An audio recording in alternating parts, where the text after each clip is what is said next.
Hello friends, இன்றைக்கி நம்ம சேனலில் என்ன பார்க்க போகிறோம்னா கேசர் தூத் பேடா. அதுக்கு நான் வந்துட்டு 1 லிட்டர் அளவுக்கு பால் எடுத்திருக்கேன். அதை நான் வந்து சுண்ட வச்சுட்ருக்கேன். இப்படி நம்ம ஸ்லிம்மில் வச்சுட்டு அடி பிடிக்காமல் கலவிட்டே இருக்கணும். குங்குமப்பூ போட்டு வச்சுருக்கேன். இதுலேயே கொஞ்சோண்டு நம்ம பால் ஊற்றிக்கலாம். பால் ஊற்றி இதை நம்ம கொஞ்சம் நல்லா அடிச்சிக்கலாம். கலர் வரதுக்காக நல்லா பண்ணால் கலர் வரும். இப்போ இது ஓரளவுக்கு நல்ல கலர் வந்துருச்சு. இதை வந்துட்டு நம்ம பாலை கொட்டிக்கலாம். இப்போ இதை எடுத்து இந்த பாலை நம்ம கொட்டிக்கலாம். 1 லிட்டர் பால் வந்துட்டு ஓரளவுக்கு நல்லா 1/2 லிட்டர் அளவுக்கு கம்மியாயிடுச்சு. இதில் நான் வந்துட்டு பால் பவுடரே ஆட் பண்ணிக்கிறேன். தேவையான அளவுக்கு சுகர் போட்டுக்கோங்க.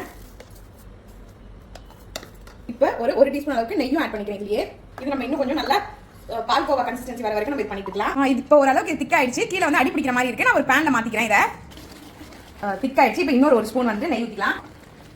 அவ்வளோதான். இது ஓரளவுக்கு ரெடி. இது ரெடி ஆயிடுச்சு. இது நம்ம வந்துட்டு ஆறுனதுக்கு அப்புறம் நம்ம வந்து பீஸ் பண்ண வேண்டியதா. வந்து நல்லா வந்து கூடெல்லாம் வந்து இதுவாயிடுச்சு. இப்போ வந்து நம்ம உருண்டை பிடிக்க வேண்டியதான். லைட்டா நெய்யை வந்து 2 கையிலும் இப்படி ரப் பண்ணிட்டு நீங்க உருண்டை பிடிக்க ஆரம்பிச்சுங்க. உருண்டை பிடிச்சி இப்படி வச்சுங்க.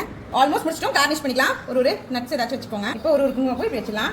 அவ்வளோதான் ஃப்ரெண்ட்ஸ், டேஸ்டான கேசர் தூத் பேடா ரெடி ஆயிடுச்சு. இது நீங்களும் ட்ரை பண்ணிட்டு உங்க கமெண்ட்ஸ் எங்களுக்கு சொல்லுங்க. தேங்க்யூ.